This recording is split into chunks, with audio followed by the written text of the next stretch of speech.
Okay, good morning, everyone. I have, as I said, I've been steeling myself for this morning ever since I opened my big mouth and said that we'd have Stump the Pastor, or basically ask whatever question you want. I do want to give an opportunity, first of all, to those who did not ask a question last week, if you have a question. Jan. In the Nicene Creed, what does very God of very God mean? That is a very good question. All right. That goes back to, I think, around the 4th century. Nicene Creed was, the original Nicene Creed was 325 AD, and then it was later expanded a bit, and I think the final version was around 480, Council of Constantinople, I think.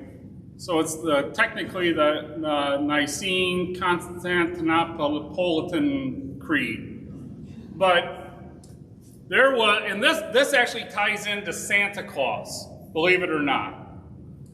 There was a priest, I'm not exactly sure where he was from. Maybe I think he may have been from Egypt, Alexandria area. Anyway, his name was Arius. And Arius taught that Jesus was not fully God. All right, you got that? And there are different variations on this in the early church, but different names, different varieties went by. Adoptionism, that Jesus was just a man and God adopted him. Docetism, that was sort of different, that he appeared as a man, but he wasn't really a man. So all these different varieties. Arius, in a nutshell, said that Jesus was a creature. Okay, that one's... just so I don't get anybody. Arius taught, and I'm not an expert on Arianism, but he taught that Jesus was a creature.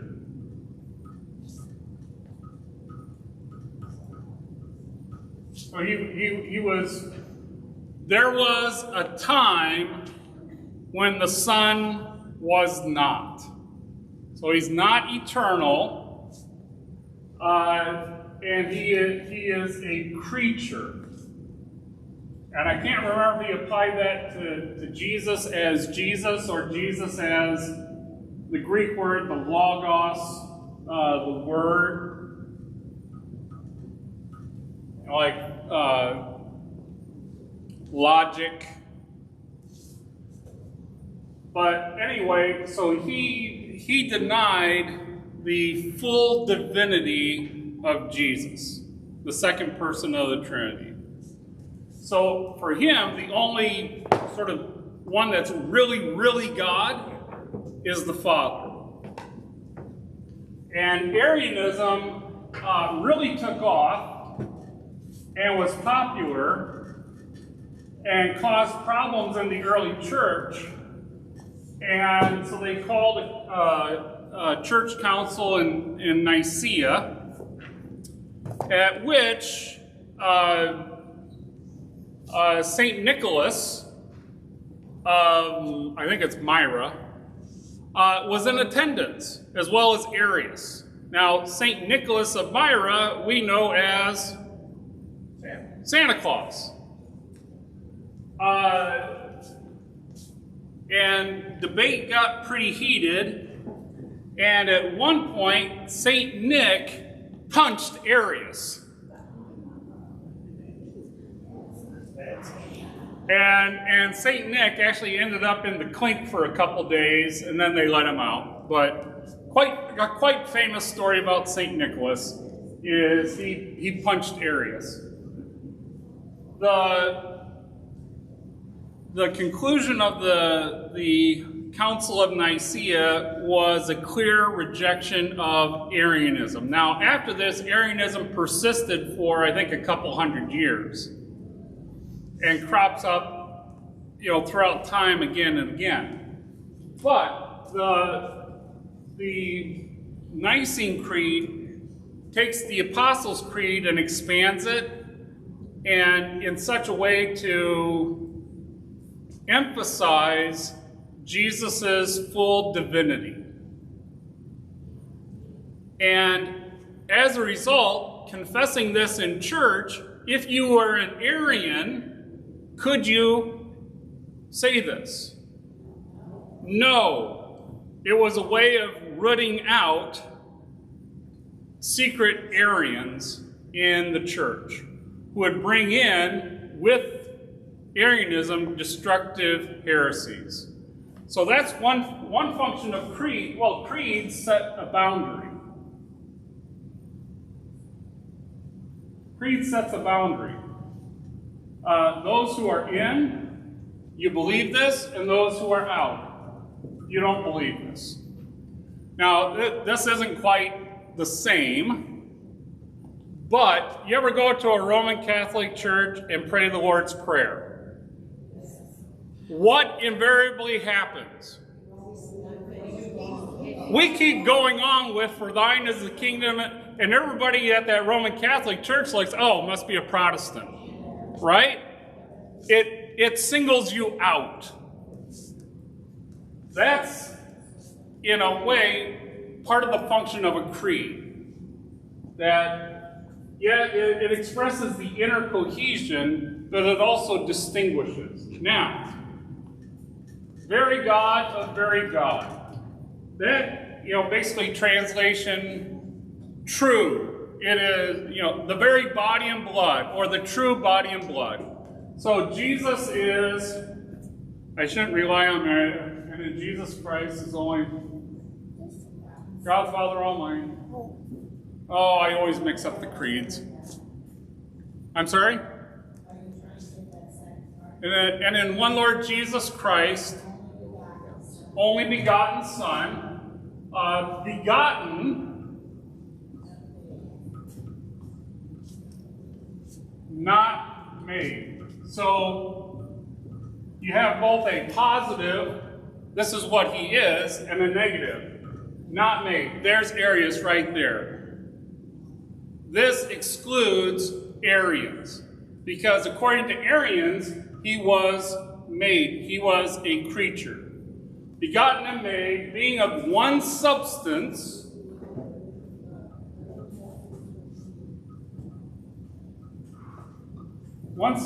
with the Father. Here we get into some philosophical language. You have substance and accidents. What's the difference? Substance is, well, it's something that's common, like the substance of being a human. There are things that are universal to all humans that make you a human. If you have this, you're a human. If you don't have this, you're not a human. Or if you have something else, you're not. How many of you have gills? Gills. G-I-L-Ls. Okay. If you have gills, you're not human. How many of you have a belly button? Hopefully all of you, unless you had a belly buttonectomy. That's part of being a human, a mammal. Accidents isn't, stubbing your toe. Accidents are things that are within that substance of being a human, things that can be different. So, hair color, eye color, height, weight, all these things that are variable, that people who have the same substance of being human, there's that they have in common. The accidents, that can vary over time. Your age is accidental. It's not essential to who you are. So he is of one substance with the Father. Even though God isn't composed of stuff, but it's not that sense. You got not made, being of one substance with the Father, by whom all things were made. He is creator, not creature. Very God of very God, light of light, very God of very God. So God dwells in inapproachable light. Light of light, light begets light. True God or very God of very God. I mean, they're just driving home the point. Jesus is fully divine. Okay, next question. Well, I have a question in regard to that. Okay. Oh, just a second, Faith. After Faith's question in regard to that, or after we handle questions in regard to that, then if anybody who hasn't had a chance to ask a question yet, they get next dibs. Okay, yes, Faith. Okay. Well, the very first verse in the Bible in Genesis was the Word. Yep. Okay. And then in First John, it explains the Word became flesh. Yep. Okay. Why was there a dispute in the first place about this, that Jesus was God?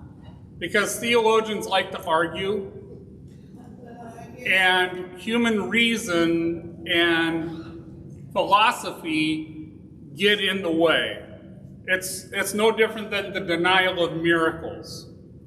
Miracles defy scientific explanation. They defy the rules of natural law. So some, they say, well, if that couldn't possibly have happened, then how do we explain it? So we come up with a different way. For some, in Arius's part of here, it gets into the complexity of the doctrine of the Trinity. One God, but three persons, three distinct persons. Now, wrap your mind around that. How can there be one God, but three different people? It's a mystery. We can't fully comprehend, but that's how God reveals himself to us. Arius sought to preserve the unity of God. And so if there is one God, then, and you have three different persons, well then only one of them could really be God in his essence. And so the Spirit and the Son, didn't really bring in the Spirit here, but the Son had to be made, had to be a creature. God, the Father, God, is the creator. Therefore, the Son had to be created, if you're going to preserve the oneness of God. Well, in other words, everything in the Bible really is based on faith. Well, it's faith that takes God at his word. Everything in the Bible is based on God's word. Some things accord with human reason. They make sense to reason. Other things are mysteries. They're beyond our human comprehension. And so those, we take God at his word. It's the Lord's Supper. How can bread and wine at the same time be Christ's body and blood? If you try to figure that out rationally, you'll end up denying Christ's presence in the sacrament. But we take God at his word, even though we don't understand it. He says it, therefore we believe it. Rita, is this on this topic? Well, it's close to it, it's on the creeds, the two creeds, Which two? the Nicene and the Apostles'. Okay, really quick, if it's in bounds, we'll do it. If not, we'll hold to give somebody else a chance. Oh, okay. Well, what I've always wondered is, it says that then Jesus rose again from the dead. Yes. And it says that in both of those creeds. Right. And are they using the word again for a different reason, that it doesn't mean that he rose twice, but that No. they're saying like this happened and then again that happened. And are they using it with that kind of meaning? No, the Greek word, this is put in English. It's like the name Anastasia. You ever hear that name, Anastasia? Anna or Anna means it can mean again or up.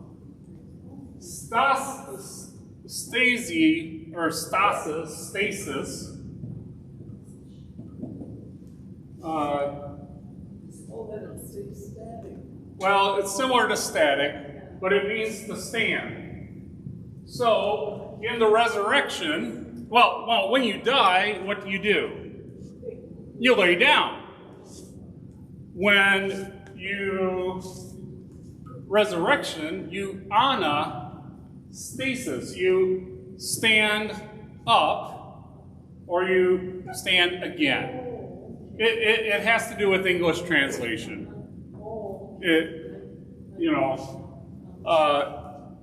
Yeah, it's not like he does this twice. Right. Okay. During his earthly ministry, he was standing, he was alive. He laid down, and then he stood up again. All right? All right, next question. Someone who has not asked the question. Anybody? Okay, Jan. Other Jan. So we take God at His word. Yes. So the word is ultimately extremely important. Yes. And we find that word in the Bible. Yes. Are there then various Bible translations or versions of the Bible which are acceptable to Lutheran Church Missouri and ones that are not acceptable? As in, is it true that Jehovah's Witness, for instance, or Mormon has special Bibles that verify what they believe? I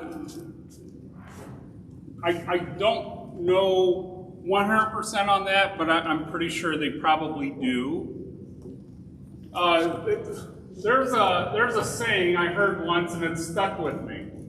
The first thing is we're dealing with translation. You're taking words in one language and putting them in another language. And any particular word has a range of meaning. And let's say here's English, or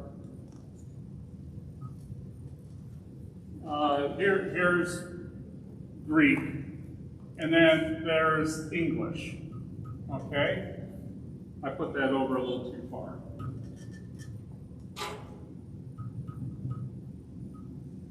Now, these two words, there is some overlap. And within that overlap, you have synonyms. You remember what synonyms are? Words that mean the same or nearly the same. Now, you have some things that are clearly out of bounds. Translate hot dog. Well, Frankfurter, but but a Frankfurter is something that came out of the city of Frankfurt, a type of Wurst, a type of sausage. But if you just translate word for word, hot dog, it would be Heißhund. That's in German, a hot dog. Well, what do you mean? You want me to eat a hot dog? That dog there that's panting? Are you crazy? You see the problem? And so translation is very much an art, more so than a science. And it can be really challenging because for any given word, you have to figure out what's in play and what's not. And then within that, what shade of meaning between synonyms? What's the best fit of being intended? And in terms of, there's a saying, forgive me, it's not my saying, I heard it. Translation, I'm going to get in trouble for this. A translation is like a woman. If she's beautiful, she'll be unfaithful. If she's homely, she'll be faithful. Well, what does that mean? You haven't heard that? No. Yeah, you'll probably never hear it from me again. Basically, you have, there's a range of how you translate. You can do a literal, word for word. Well, or you can,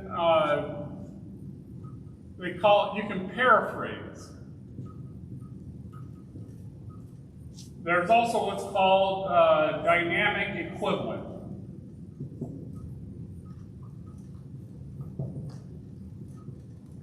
And then there's even beyond that. Now, word for word, if you translate from one language to another language word for word, and especially if you preserve the word order, it comes off as very wooden and stilted. It just doesn't flow. Luther often complained he had a hard time making the prophets speak German. Speak good German. And so often you would paraphrase. Something that, you say hot dog in English, in German, if you're meaning someone who's a show-off, well, odds are there's a word in German for show-off, but it's not literal word for word. So you can choose that paraphrase, and that applies to words or could be expressions. We have different expressions around here, don't we? Things that we, translate "ya sure you betcha." You're not going to. Down south, you know what a shopping cart is? It's a buggy. That means something entirely different up here. That's what the Amish drive. Bless your heart is not a compliment. It can be. Bless your heart has a wide range of meaning. Oh, bless her heart, she drinks like a fish. Oh, bless her heart, I feel so sorry for her. A lot of various. There's also dynamic equivalent, and here you can get into some trouble. Jesus is the good shepherd. Well, what if you're translating into the language of people who have no idea what sheep are, but they keep pigs? Do you say Jesus the good swineherd? Well, the problem is that's dynamically equivalent. They get the idea of, but the problem is then what do you do with the pig as an unclean animal? It causes all kinds of problems. But in terms of an official LCMS translation, I don't think we have an official one. In the past, 30 years ago, we used the NIV Bible. Some professors changed New International Version to something different that was not as complimentary because it tends to paraphrase a lot.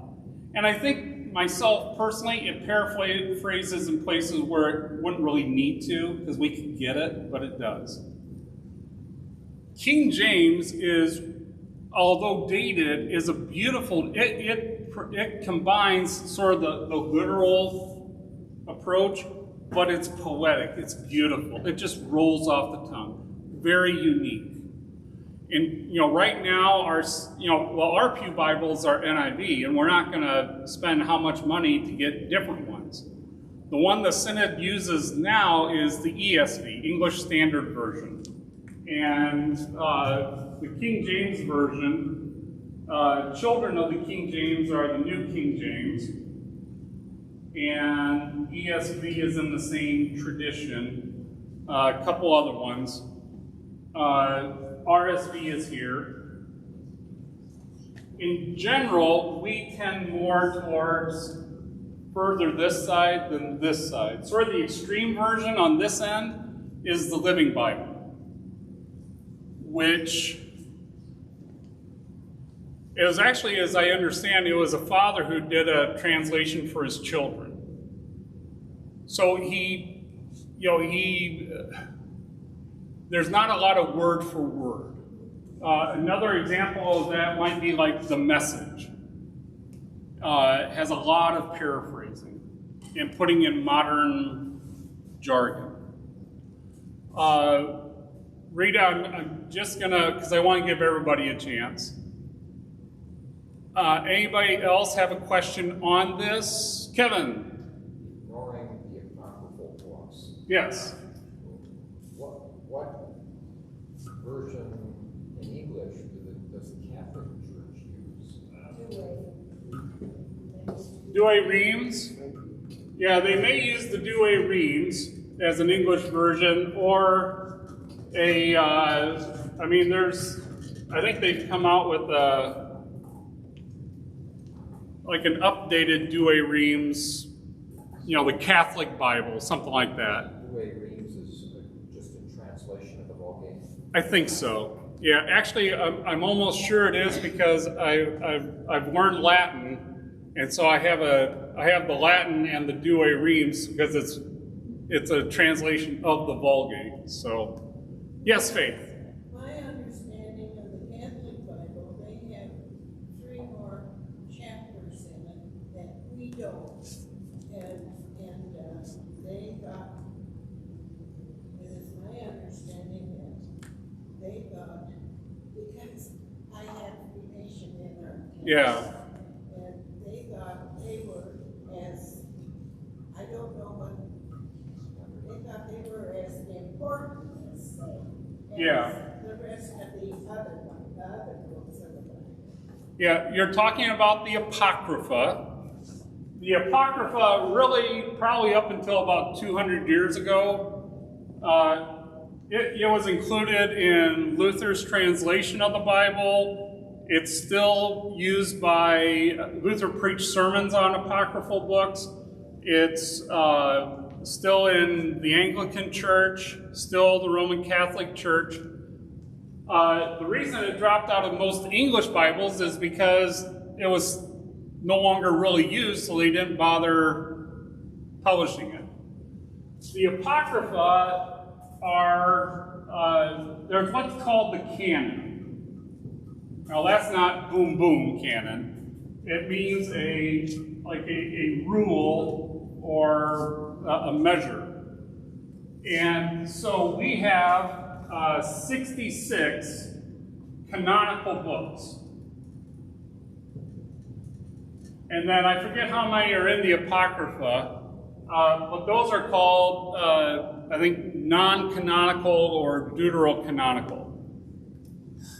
The canon, those books are, at least for us, the only source of doctrine. You can't establish any doctrine from a non-canonical book. Now, a non-canonical book can support what's taught in a canonical book, but if a non-canonical book conflicts or has something in addition to what is taught in a canonical book, we don't base our doctrine on it. There's one passage, I think it's in the book of Judas, that's used as a support for the false doctrine of purgatory. There's a number of these books, and there was a Lutheran Witness article probably 20 years ago on the Apocrypha. CPH has recently published, I think, a couple commentaries or something like that on the Apocrypha as a separate book that's available, or his history type thing. But there's First and Second Maccabees, there's First and Second Esdras, there's Prayer of Manasseh, there is the Odes of Solomon, there's the Wisdom of Sirach, there's a couple additional chapters to the book of Daniel, Bel and the Dragon, and there's I think additions maybe to Esther, I can't quite remember. But these, they're fine books, they're good Christian literature for the most part. But they didn't make it into the official canon, therefore they're not used as a foundation for doctrine, and just disuse, they got dropped from most Protestant Bibles, at least in America. So that's that. We could have a Bible with the Apocrypha in it. There's no problem with that, just as long as we recognize that distinction. Next, Nancy. What was so wrong with them that they did not make it into the canon? Was it just that they were specific to stories that were just there and nowhere else? You know, to be honest, I don't really know. Some of them predate the New Testament. First and Second Maccabees talks about the Judas Maccabees, the Maccabean revolt around 180 BC or something like that. They rebelled against the Romans, established a separate Jewish nation, eventually got crushed. But so why they weren't included, especially most of the apocryphal books are pre-New Testament, if I remember right. For whatever reason, by the time of the first century, they were not part of the Hebrew canon amongst first century Jews, and so that's probably why. Other than that, I honestly don't know why they got tossed. Book of Judith, actually there's a lot of religious artwork that draws on the Apocrypha. Judith ends up getting a military, I don't quite think she quite seduces him, but Holofernes, this military commander that was going against the Jewish people, she eventually beheads him and saves the nation. So, you know. Yes, Bev. Okay, I'm in 1 Thessalonians chapter 4. Okay. The coming of the Lord. And I'm looking at verse 16. The Lord himself will come down from heaven with a loud command, with the voice of the archangel, and with the trumpet call of God, and the dead in Christ will rise first. After that, we who are still alive and are left will be caught up together with them in the clouds to meet the Lord in the air. Okay, what about those who did not die in the Lord? When are they coming? Those who did not? Yes, and the other question is, what is the separation of the sheep and the goats? Okay. Just a second. 4:16? That's where I started reading. Yeah. Okay, you're asking about those who are still alive. What happens to those? Well, it says they're going up right after those who died in the Lord. Yeah, so when Christ returns, you know, and as Christians, even though it's been almost 2,000 years, we're to wait and watch as though Christ could return right now. As lightning flashes from the east to the west. And we're admonished to be watchful and to not give up. It's the 10 virgins. to be prepared, to have your lamps filled with oil, not let your lamps run out. So when Christ returns, there's a lot of people that are already dead, right? So and that's really their bodies in the grave. Those who are Christians, when we die, we don't fully understand, what it's like, but we're sure we will be with him in paradise. At death, body and soul are separated, which is unnatural. It's natural for body and soul to be together. So, physical death,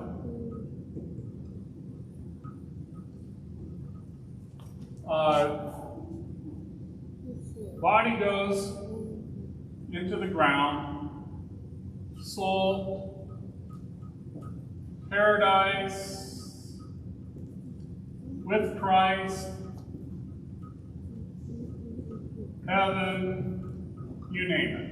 Okay? That's for a Christian. Non-Christian, they go to hell. I mean, whether you want to think of it as a waiting area for the ultimate end of hell, but here you have the parable of the rich man and Lazarus, right? Lazarus goes to Abraham's bosom. His soul. Yeah, his soul. The rich man, he's in Hades, hell, Tartarus.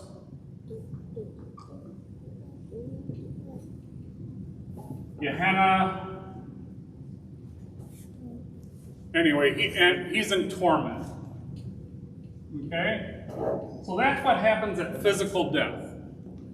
When Christ returns, it's Jesus, his angelic army, and the faithful departed.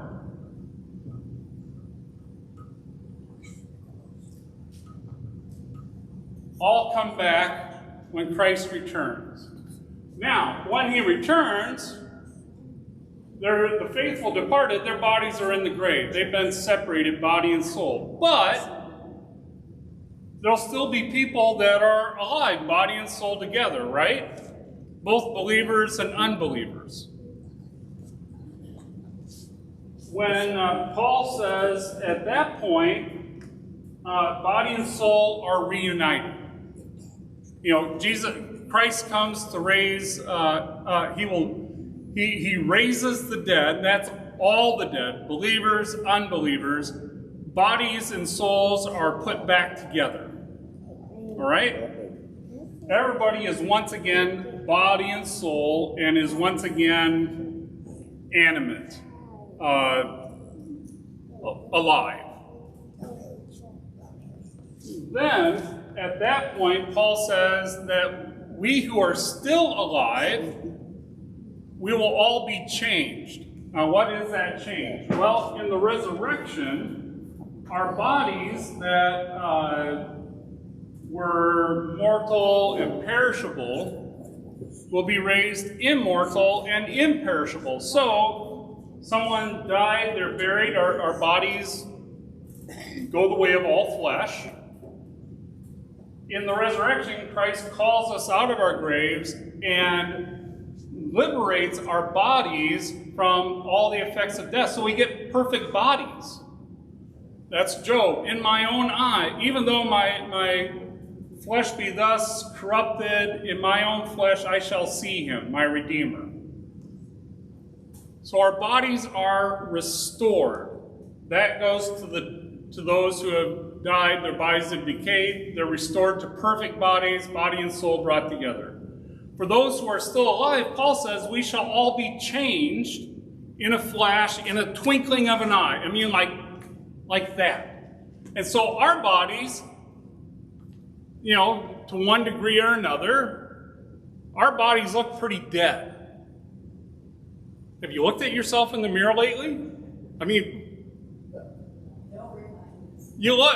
when you look in the mirror, you see death. You see hair that is dying or dead or died, yeah, but on cheek. Oh, that's a good one. I like that. You see skin that is wrinkled. That's death looking back. That's death staring you in the face. Every morning you get a reminder of your own mortality. Liver spots, a child acne, all this stuff. We're dying. We're just dying slowly, some quicker than others, but we're all, our body. You know what happens to a prune if it's left out on the counter? Or what happens to a plum if it's left out on the counter? Becomes a prune. Have you looked at yourself lately? More and more, I'm a plum that is looking more and more like a prune. Yeah. Some of us are there already. Just as fruit starts to decay, at some point, you're going to say, I'm not even going to eat that prune. It's too far gone. So our bodies will be raised, our bodies will be glorified. That means no longer subject to death and the power and the effects of death. So, if we had cancer, guess what? In the resurrection, no cancer, and cancer ain't ever going to come back. Dementia, Alzheimer's, gone, never to come back again. We're freed from all that. So then, after that, now, the state of the body of the unbelievers, I don't think they're glorified. What state they're in, I'm not going to say because I don't think we're told. But at that point, we will all stand before the judgment throne and to be judged, to give an accounting for our deeds. Now, this serves both as a comfort and as a warning. We need both this side of the grave, because there's always the danger of not staying on the straight and narrow path and going through the broad way. So we need to have that warning, hey, you keep on this path, you're going to have to answer for it on the last day. All right? It's going to take a long time.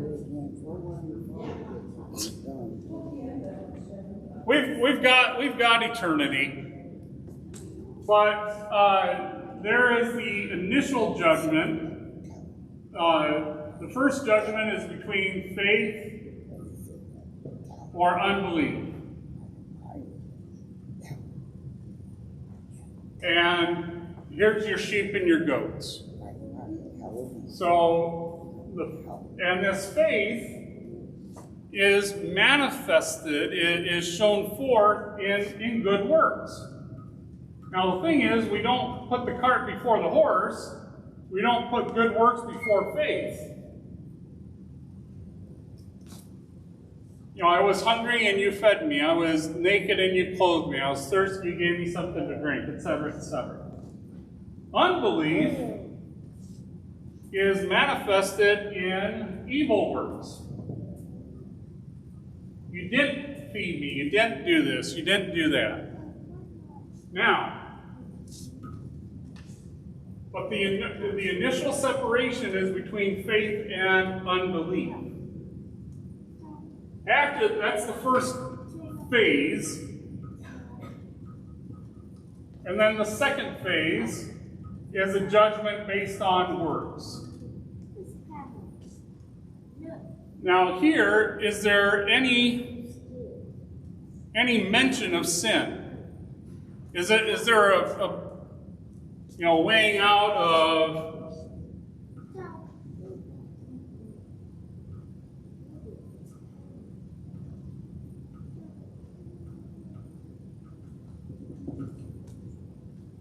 Is there that for the believers? No. Why? Because good works is defined as something that comes out of your faith. Good works proceed from faith, and also what's happened to our sins?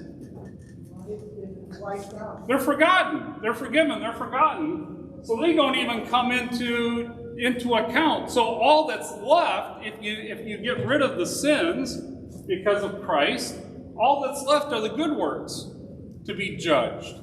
And here we get into the whole notion of degrees of glory.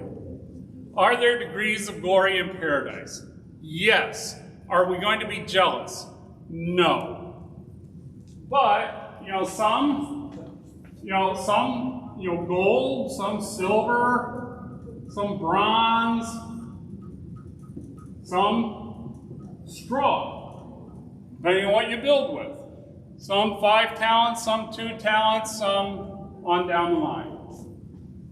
But it's only the good works. Now for the evil, here you have the parable of the wicked servant. Did Christ die to pay for these sins as well? Yes, but they rejected it. And so their evil works, they're number one, they're condemned on the basis of unbelief. Unbelief condemns, not evil works. Unbelief condemns. So you could be the most worldly, right? You could be Mahatma Gandhi, but without faith, it doesn't count. They're tainted by sin. So remember the wicked servant, he's forgiven a large debt, and then he goes finds his fellow servant, pay what you owe. He gets reported back. What does the master or the king do? He reinstates his debt. And he goes to the torturers, the tormentors, until he pays the last penny, farthing, denarius, lepta, whatever. So, because they reject God's forgiveness, therefore, are there degrees of condemnation or punishment? I'm trying to think if I can find a proof text for this, but if not, is Hitler going to be a little bit further down than, Joe Blow? Well, maybe. Pardon? I would hope so. Well, we would hope so, that, the retributive justice, the punishment fits the crime. A greater crime, greater punishment. Same here, the greater good, the greater reward. Here we get into Dante's Inferno. Have you ever read Dante's Inferno? There's actually 3 books. Inferno, Purgatorio, and the one, Hell, Purgatory, Heaven. I can't remember what the third one is. I barely made it through Hell. I didn't even get to the other 2. But Dante, I think he lived in the 1300s, something like that.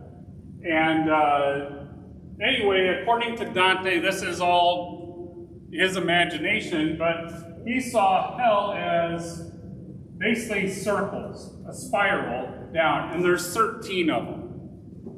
And who's at the very bottom? Judas and Satan. They're in the 13th rung of hell. Up at the very top, you have limbo. Well, not quite that. That's for the unbaptized children, is limbo. Now, there's no scriptural proof for this, but that's limbo. And then you get to hell. Here you have the righteous pagans. So you have Socrates and all of that. And here, the first rung of hell, hell's not that bad.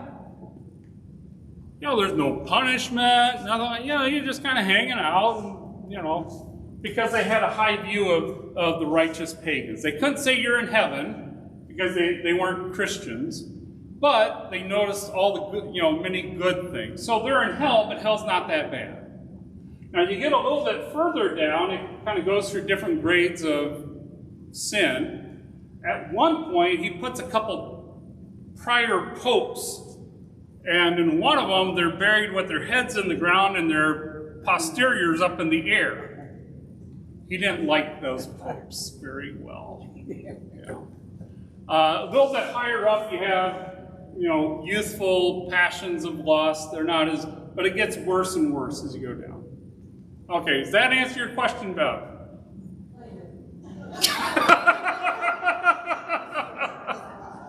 I'm glad at least you didn't go into the whole idea of the rapture, because that's in that text. And I'd have to look that one up to show how that's answered. But Nancy. What is the purpose of having degrees of glory if once we get to heaven, we're not going to care about it anyway, and we're not going to realize it? At least I don't think we are.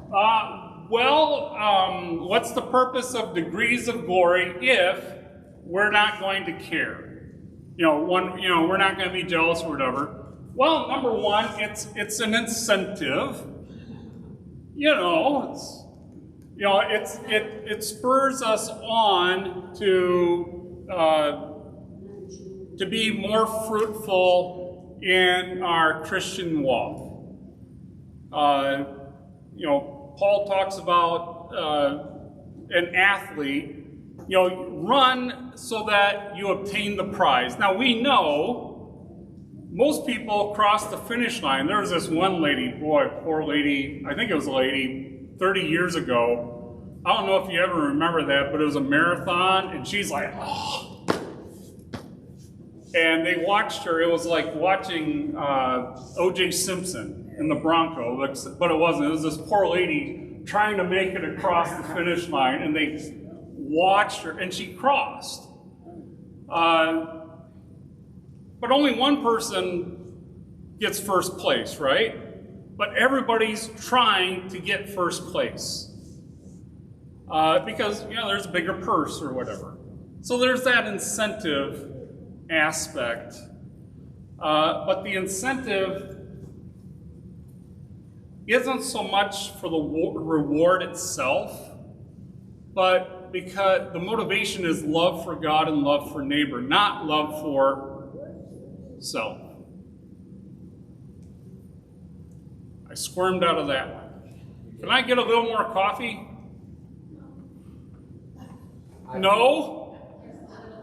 Running out of energy. I am. Kevin. Not a question, Pastor, but I think for many Christians, that's a very troubling, for right or wrong reasons, a very troubling belief.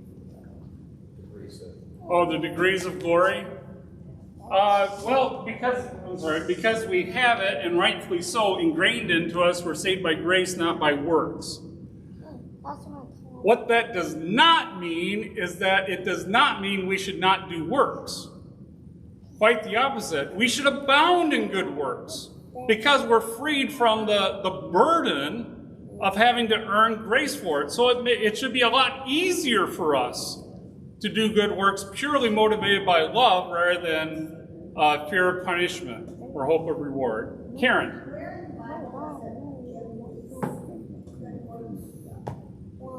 The degrees of glory. I may have to look that one up. Denise, can you write that down?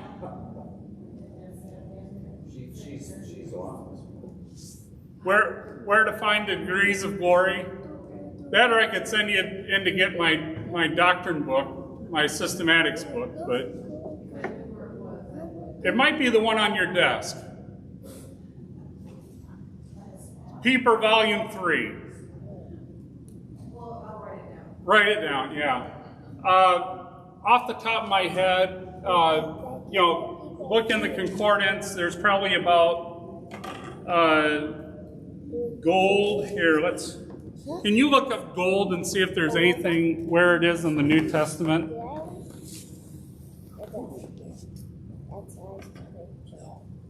And we'll see if we can find it.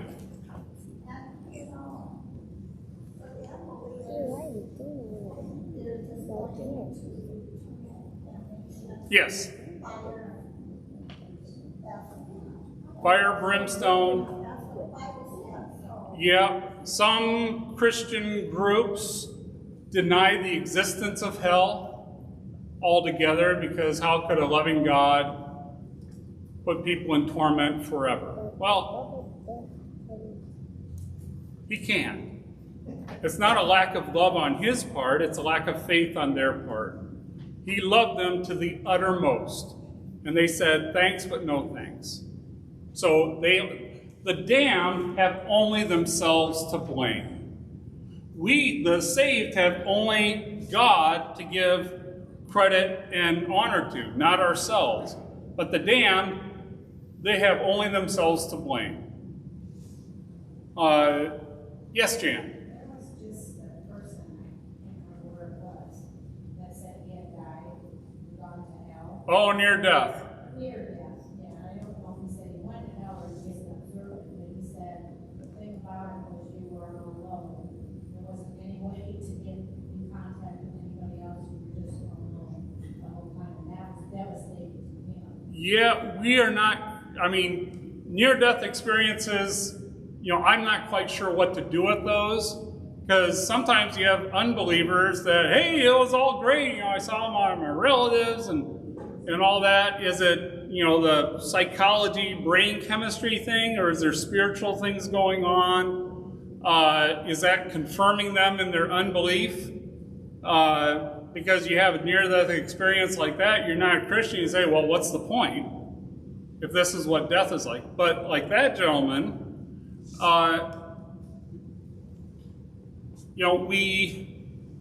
we're not given a clear picture, but that would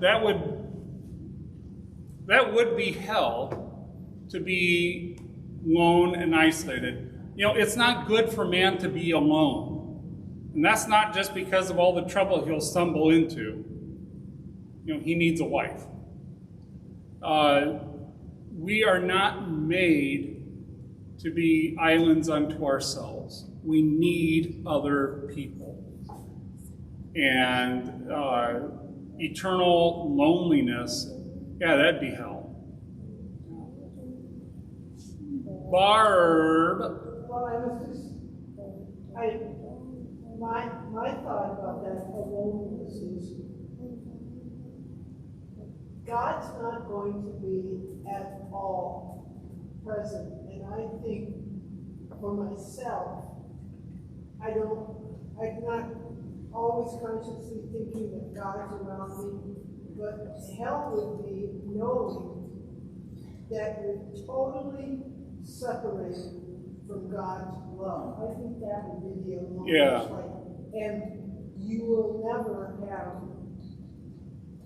that kind of protection again. You'll never have that sense of having someone that loves you so deeply, because you rejected that, and God said, okay, you don't want it, you don't have it. Yeah, it basically, God is everywhere, so even God is in hell. Otherwise he wouldn't be God, because he has to be everywhere. But, oh, this is beautiful.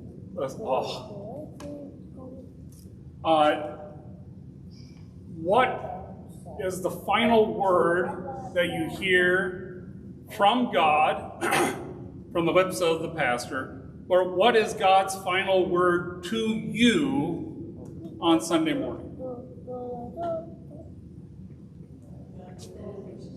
The Lord bless you and keep you. The Lord lift up his countenance upon you, or make his face shine upon you. The Lord look upon you with favor and give you peace. That's heaven. That is heaven. Because you know what hell is? You don't see God's face. It's God's back turned to you. You don't have God's loving, gracious favor, his presence. What a great, these are not just words. What great assurance when you come to church, you go home with the assurance that God is smiling on me. He's happy with me. He loves me. I see his face, it's like going to the king and he's happy to see me. Or, you know, you don't want to go into the royal palace and the king sees you coming, right? That means he ain't happy. Or if he is looking at you, that's like coming in to mom or grandma. You want to see them smile, don't you? Because if you've done wrong, you know you're in trouble. That's hell. Right? Yeah. Okay. Faith, I think you had your hand. Well, in the Apostles' Creed is the only one in the three creeds that we have that says, I descended into hell. Okay. If that isn't important enough for it to be in the other two creeds, Yeah. why is it important enough to the Apostles' Creed? That's a good question. Christ's descent into hell, it's in the Apostles' Creed, but is not in either the Nicene or the Athanasian Creed. Why is it so important? It's there, and if it's that important, why isn't it in the other two? Good question. Good answer in large part is don't know. The Apostles' Creed predates the Nicene Creed, probably earliest version, probably about 225 years. So it was around for a long time before it was augmented. And the other thing about the descent into hell, Jesus did not descend into hell to suffer. That's a great misunderstanding. He did, and that's why a lot of churches, a lot of Christians reject it because they misunderstand it as suffering. He didn't. He went to declare his victory. He went to burst open the gates of hell. That's, I think, in Peter somewhere. I think there's 2 proof texts for Christ's descent into hell in the New Testament. Why it didn't make it into the Nicene and the Athanasian. The Athanasian's probably 600s, 700s typo. I honestly don't know. I mean, maybe they thought it's there. No need to repeat ourselves. You would think it would be there, because they just expanded, but I honestly, I don't have a good answer. Jan. So Christ's descent into hell, you said there's biblical reference to that in Yeah. 4 places. I think in 2 places.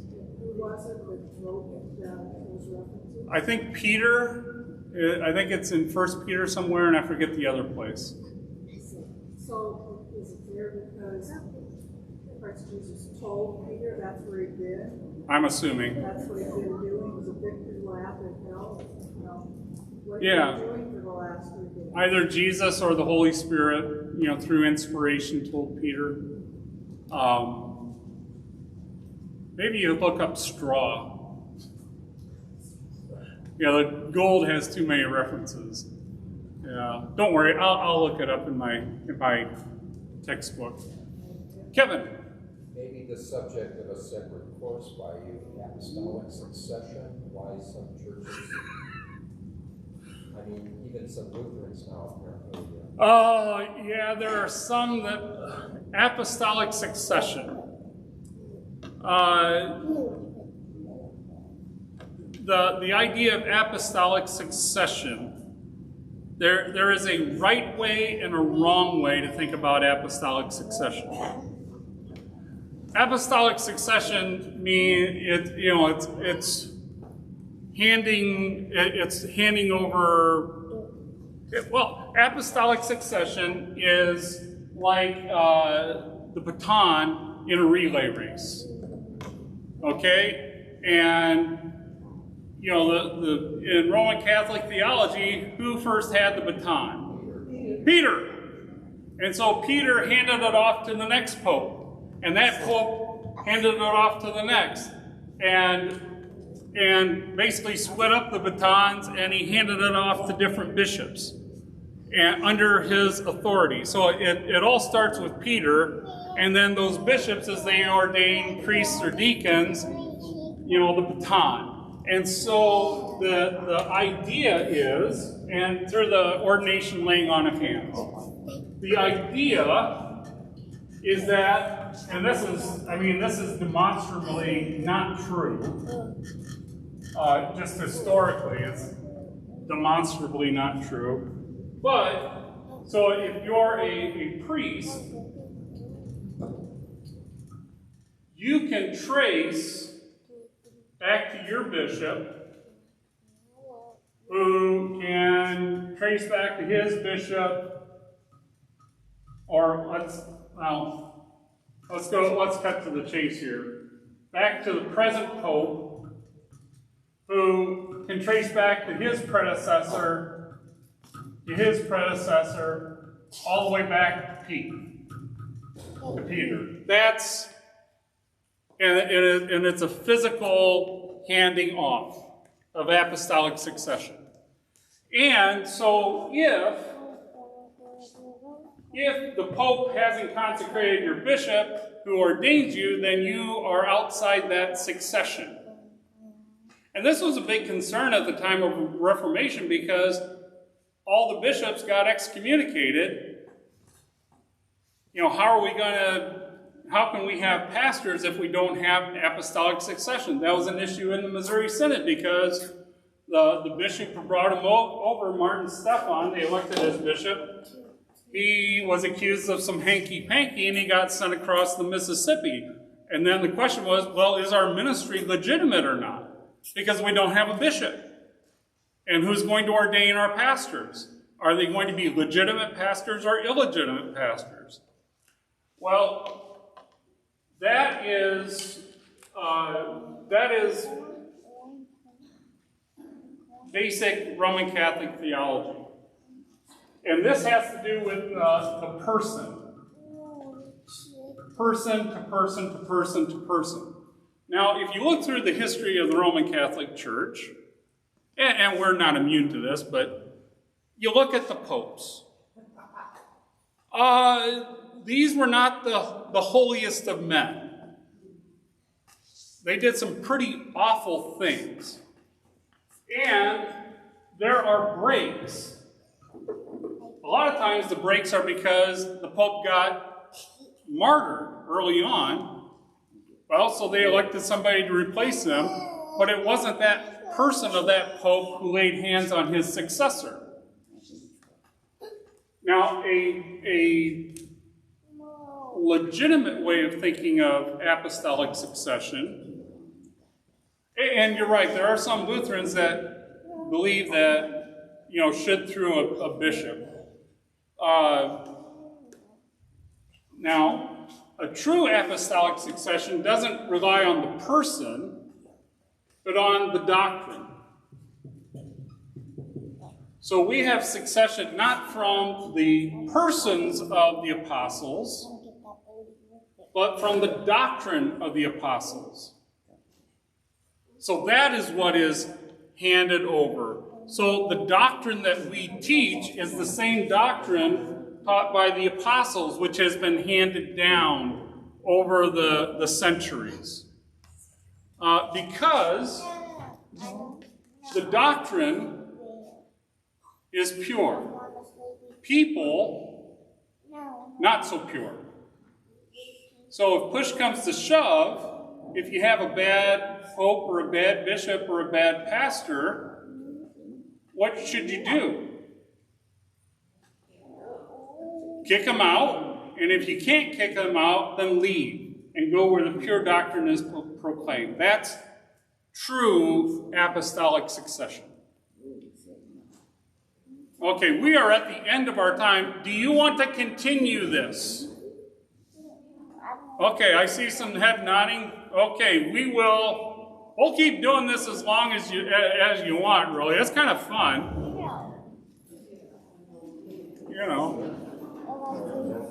I'll have to get a clerical with a target. Maybe I can go to Target and get one. Oh, you bet.